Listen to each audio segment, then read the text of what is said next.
Bien, bienvenue à tout le monde. Nous allons parler d'un temps que les moins de 50 ans n'ont pas connu. Il y a quand même un certain nombre d'entre vous qui n'ont pas connu cette période. Alors, ça ne veut pas dire que c'était mieux avant ou que c'était pire avant, mais chaque période a sa spécificité historique. En général, les collectivités humaines, enfin récentes en tout cas, ont souvent des raisonnements par décennies. Alors, décennies qui correspondent souvent aussi à des assimilations un peu à une génération. Mais en tout cas, nous avons des images qui sont associées à une décennie. Je ne sais pas, par exemple, les années 20, enfin du siècle dernier, qui sont rugissantes, les folles années, puis les années 30 qui sont beaucoup plus sombres. Alors, évidemment, les années 60, dans notre mémoire collective, nous renvoient plutôt à la musique rock, aux Beatles, aux Rolling Stones. Tandis que les années 70, ce serait plutôt le disco. Et donc, il y a peut-être des changements de qualité d'une décennie à l'autre, même si évidemment les musiques continuent, les artistes continuent jusqu'à aujourd'hui à agir sur Mark Jagger est toujours là. Néanmoins, cela peut avoir des croisements avec nos préoccupations. En 1980, à Alep, il y avait Gloria Gaynor, reine du disco, qui devait faire un concert. Or, la ville était en pleine guerre civile entre les frères musulmans d'un côté et les services de sécurité du régime d'Al-Assad, les Murabarat. Et donc, il y avait quand même un problème et il y a eu une trêve qui a été négociée entre les frères musulmans et les Murabarat pour qu'ils puissent tous aller au concert pacifiquement. Et puis le lendemain, ils ont repris le combat. Donc, la musique adoucit les mœurs, enfin, relativement. Alors, les années 1970, c'est d'abord encore des années de guerre froide et même de guerre chaude, puisque la guerre du Vietnam se poursuit jusqu'en 1974-75, même si la fin officielle, c'est... Donc, imaginez, rappelez, moi, c'est le souvenir que j'avais un premier séjour aux États-Unis en 1972, quand vous ouvriez la radio ou la télévision, la première chose que vous avez, c'était au Vietnam aujourd'hui, in Vietnam Today. Et puis on avait les nouvelles du Vietnam, et puis ensuite les autres sujets d'actualité qui étaient essentiellement américains, puisqu'en dehors du Vietnam, le reste du monde n'existait pas. Pour les Américains, je crois que ça continue, enfin pour la population américaine, je crois que ça continue jusqu'à aujourd'hui. Donc des années chaudes de violence, mais en même temps, paradoxalement, les années 70 sont les années de la détente. C'est une détente en particulier conçue par des spécialistes de sciences politiques, une détente qui est fondée sur des équilibres de force. C'est la politique d'Henry Kissinger, le voyage en Chine, donc en quelque sorte, pas d'un renversement d'alliance, mais quand même un rapprochement sino-américain pour contrer l'Union soviétique, c'est quand même un élément important, et puis ça accélère la crise du modèle communiste, dans la mesure où les deux grandes puissances communistes qui sont censées soutenir le Vietnam du Nord sont en même temps des puissances qui font un peu concurrence auprès des États-Unis. Mais ce surtout, et ça, il faut le rappeler, il y a des grandes évolutions qui ne sont visibles qu'après. Les historiens sont très très bons pour prédire le passé, c'est-à-dire de découvrir dans les événements les signes annonciateurs de ce qui s'est ensuite produit. En général, les contemporains ne voient pas les plus grandes transformations en cours parce que de toute façon, ou simplement, ils n'ont pas les instruments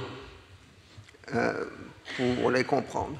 Entre 1975 et 1980, il y a eu un immense basculement de la façon de penser le monde, mais aucun, à l'époque, ne l'a perçu. Je peux le dire, j'étais quand même adulte à cet âge-là, à cette époque-là, donc j'étais de ceux qui n'ont rien vu, évidemment. Alors, qu'est-ce qui s'est passé entre 1975 et 1980 ? En gros, c'est le passage du combattant à la victime et l'entrée dans l'ère des victimes. Dans mon souvenir, on voit 1975, la grande triomphe de la gauche mondiale avec la défaite américaine en Union soviétique. On célèbre à Paris la victoire des troupes nord-vietnamiennes, l'entrée des blindés nord-vietnamiens à Saigon et l'humiliation de voir les évacuations américaines par hélicoptère avec les gens agrippés. On a tous ces images en tête de la débâcle de 1975. Mais peu d'années après, ce sont les boat people. Brusquement, on inverse. Ce sont ceux qui ont été battus, défaits en 1975, sur lesquels il y a une demande sociale puissante d'intervention. Ils sont passés au niveau des victimes et on célèbre les victimes. Il y a l'épisode début des années 80, mais ça fait partie du même contexte, de voir Sartre et Aron demander à M. Giscard d'Estaing une intervention française pour sauver les boat people en mer de Chine. Et ça boucle en quelque sorte une histoire idéologique et culturelle qui a été celle d'un long XXe siècle qui se termine probablement à ce moment-là. Bon, Hobsbawm, je crois, fait terminer justement son ère des discordes, je ne sais plus quel terme il utilise, Hobsbawm, à 1989 ou 91 dans mon souvenir. Donc il y a bien quelque chose à ce moment-là. Et rétrospectivement, si on voit les grandes organisations internationales humanitaires, elles sont pour l'essentiel créées dans les années 1970. Human Rights Watch, Médecins du Monde, Amnesty International est un petit peu avant, mais elles sont pratiquement toutes émergées dans la décennie des années 70 et elles sont centrées sur les victimes. Alors, évidemment, ce changement de victime va introduire aussi quelque chose d'essentiel qui est un changement de temporalité. Changement de temporalité puisque depuis le début du XXe siècle, voire depuis le XIXe siècle, on luttait pour l'amélioration du monde, pour un avenir qui sera heureux. Les jours heureux arrivent en quelque sorte. Et donc, pour pouvoir créer le paradis sur Terre, il est éventuellement indispensable d'utiliser la violence, ce qui est regrettable. La révolution ne se fait pas sans casser des œufs, si on dit, la formule étant évidemment on ne fait pas d'omelette sans casser des œufs. Pour libérer les gens, il faut avoir recours à la violence. Et jusqu'aux années 70, l'horizon était celui de la libération, donc était un avenir. Or, avec l'ère des victimes, avec les grandes organisations humanitaires qui deviennent des acteurs essentiels, c'est plus l'avenir qu'on demande, c'est le maintenant, c'est l'immédiat. Donc on ne parle plus de libération à venir, mais de droits de l'homme maintenant.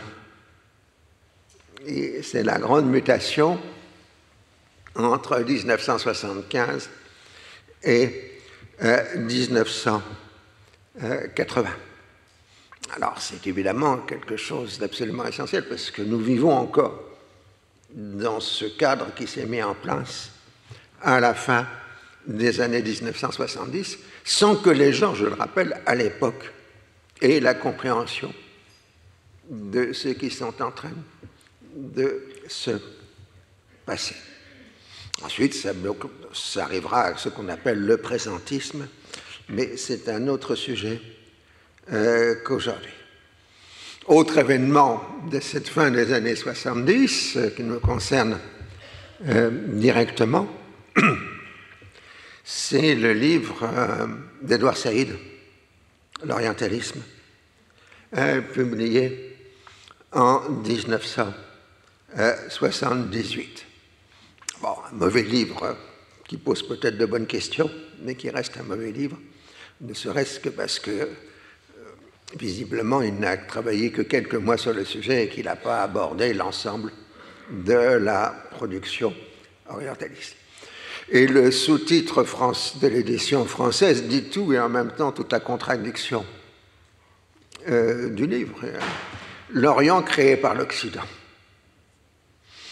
Alors il refuse l'idée d'Orient, ce qui est tout à fait légitime, mais il maintient un essentialisme qui est celui d'Occident. Et paradoxalement, lui qui accuse les Occidentaux d'essentialisme, son Occident est essentialiste depuis Échille, les Perses, jusqu'aux auteurs les plus... jusqu'à Norbert Lewis, si je peux dire. Donc il y a un vrai essentialisme inversé dans le livre d'Edward Said, qui a un immense impact à l'époque, mais surtout un peu plus tard, malgré tout. Si on regarde les rééditions, c'est plutôt dans les années 1990 que Edward Said est lu et relu, cité, etc. Alors il y a quand même une surprise, c'est quand il traite les Occidentaux d'essentialistes, il n'a absolument pas vu qu'au moins depuis le début des années 20, et encore plus depuis le début de la seconde après-guerre, 1945, l'essentiel de la problématique orientée vers les sociétés non occidentales, c'est celle de la modernisation, c'est-à-dire celle du changement. Et c'est la grande époque des théories de la modernisation. Et il n'y a pas un régime dans les pays décolonisés qui ne soit pas modernisateur. C'est l'époque de Rostow, les étapes de la croissance économique, que je considère comme une des armes de destruction massive les plus efficaces jamais faites, puisque c'était devenu la Bible d'un grand nombre de régimes dans ce qu'on appelle le tiers-monde, en particulier de l'Égypte nassérienne. Nasser était en quelque sorte un disciple de Walter Rostow, enfin de Walt Rostow, et il avait distribué le livre à son entourage. Bon, ce qui n'a pas été génial pour l'économie égyptienne. Donc, l'accusation d'essentialisme est exactement le contraire du discours dominant que les sciences sociales pratiquaient à l'époque à destination du tiers-monde, puisque les théories de la modernisation sont toutes des théories du changement. Et donc, de ce point de vue-là, on peut dire qu'il est complètement à défaut. Mais bon, Saïd était un universitaire et il ne pratiquait pas les milieux qui étaient engagés dans l'action politique, gestionnaire de l'aide au tiers-monde, et ainsi de suite. En fait, la guerre froide dans l'ensemble du monde, comme l'a dit un des grands historiens du sujet. Whitstead, c'est l'opposition de deux modèles modernisateurs. Voilà mes deux orateurs qui arrivent en retard, donc je vais pouvoir cesser de délayer un peu.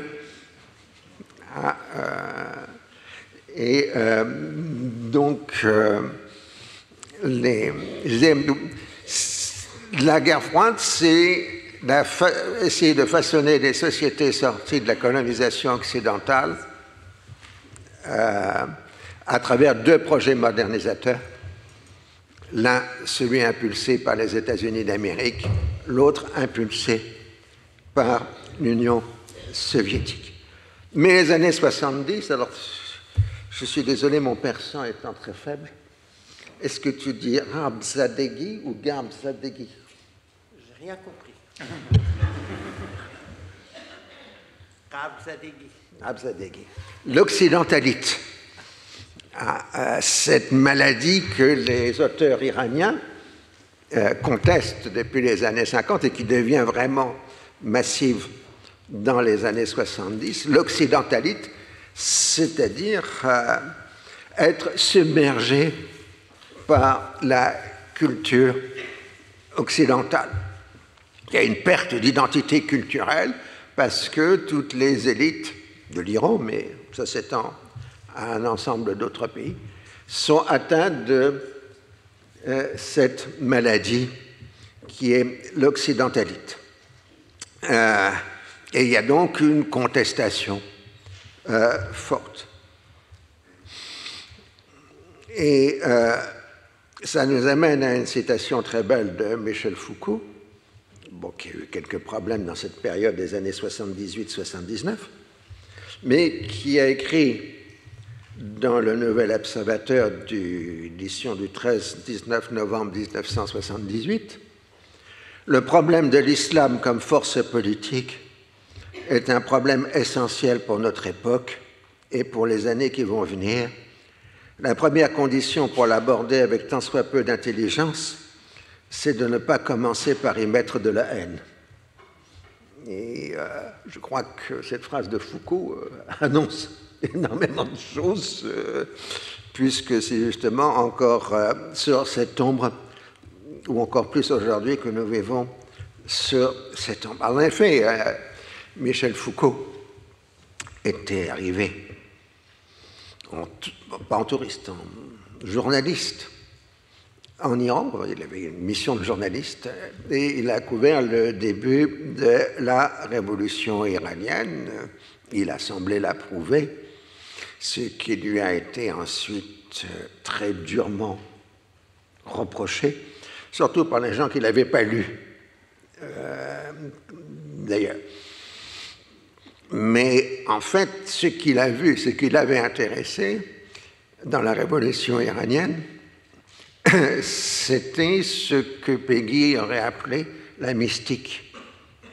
Pour un premier élan dans un mouvement, il y a un élan mystique. On est prêt à se sacrifier pour.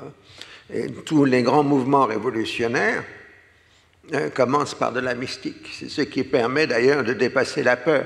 Quand vous interrogez les gens qui ont manifesté en 2011 dans le monde arabe, ils ont dit on a pu dépasser la peur.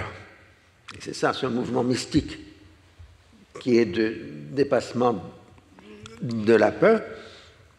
Et ce mouvement mystique, ensuite, inévitablement se dégrade en politique, en magouille, en lutte de pouvoir, où il n'est plus vraiment question de dominer sa peur, mais d'appliquer un programme, d'éliminer ses adversaires, y compris physiquement, etc. Donc ce que Foucault avait saisi en Iran, c'était ce moment mystique. Bon, comme c'était la première fois qu'il le voyait, ça l'avait extrêmement impressionné.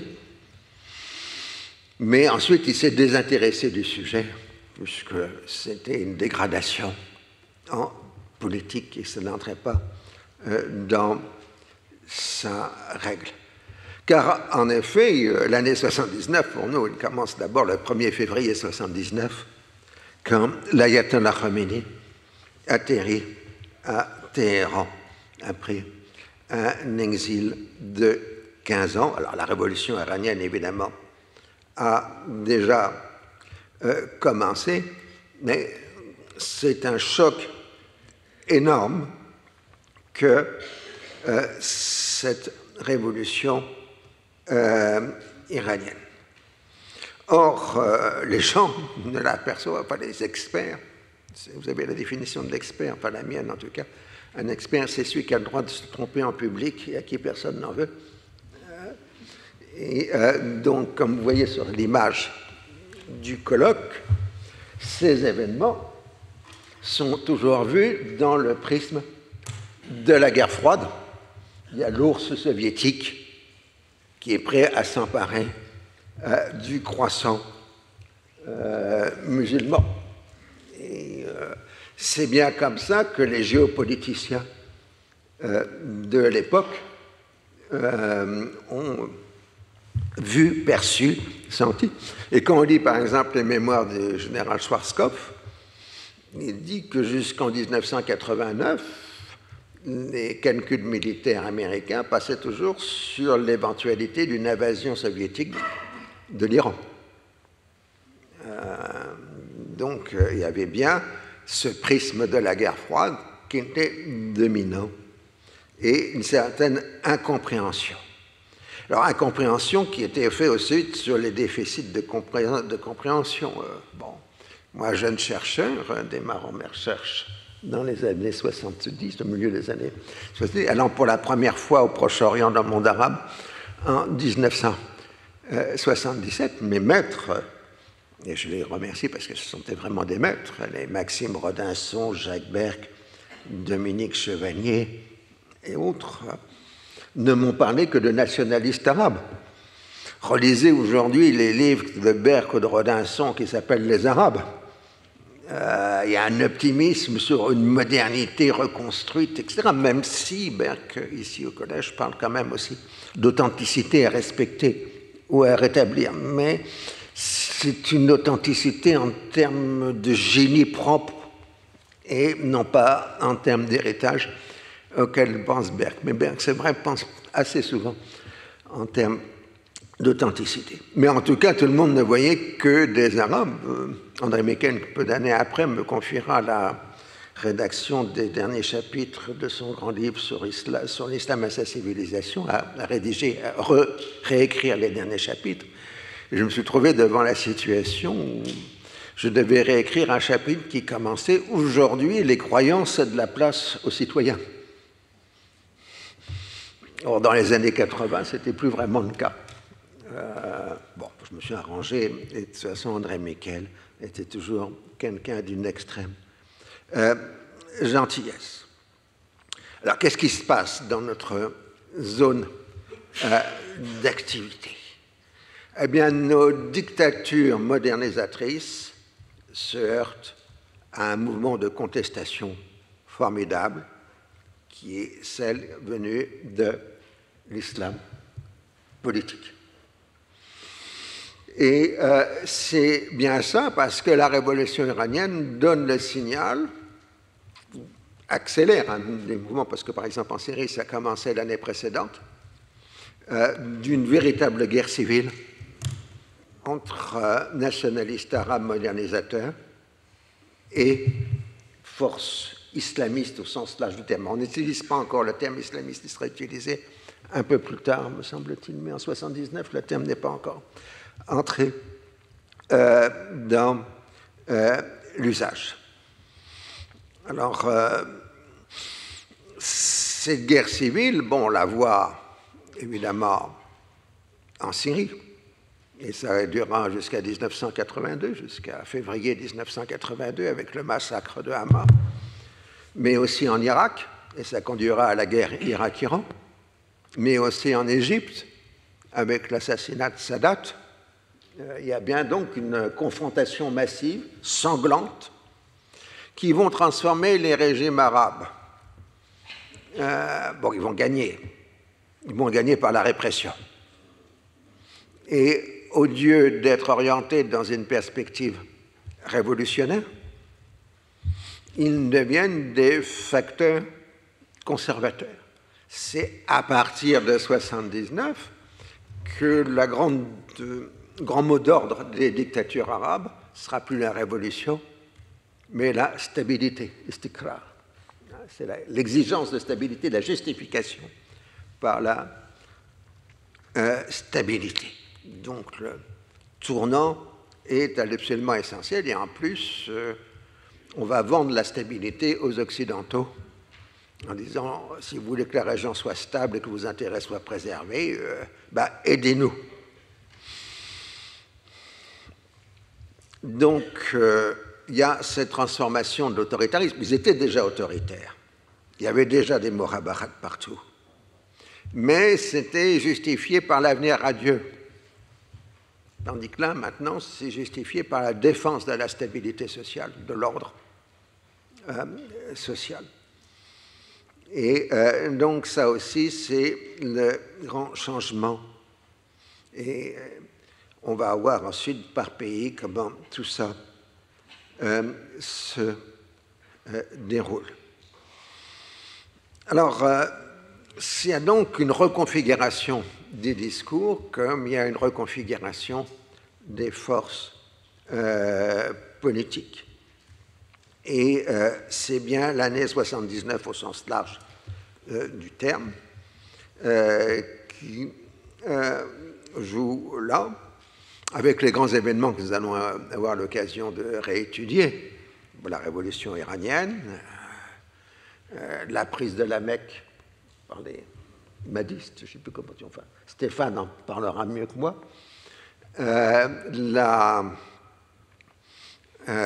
L'intervention soviétique en Afghanistan, la prise d'otages de Téhéran, et plus ce qu'on ne voit pas à l'époque, mais qui est aussi évidemment le traité de Washington sur ce qui concerne Israël-Palestine. Tout ça, évidemment, sont des moments essentiels.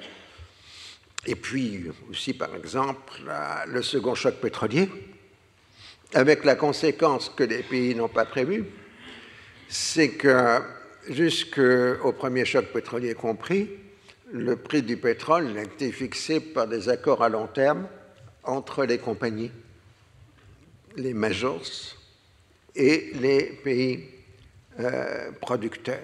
Donc, par exemple, quand on parle du quadruplement du prix du pétrole en 1973 et 1974, c'est sur les contrats à long terme que le quadruplement a lieu. Pour gagner un peu plus d'argent, les pays producteurs de pétrole en 1979, lors du second choc, lié à la révolution iranienne, vont passer au marché au jour le jour et non plus au contrat. Et donc le prix du pétrole va démarrer sur des zigzags permanents. Et vous entendrez à la bourse, le Brent est à temps, il a monté de temps, il a baissé de temps, etc. Il n'y a plus ce côté fixe que l'économie du pétrole et donc de la rente a joué. Et puis ensuite, il y aura évidemment le contre-choc pétrolier. Alors, on pourrait aussi évoquer pour cette période les données monétaires. C'est en 1979 que la Fed, donc la Banque centrale américaine, décide de casser l'inflation américaine. Et en cassant l'inflation américaine, elle casse l'inflation mondiale.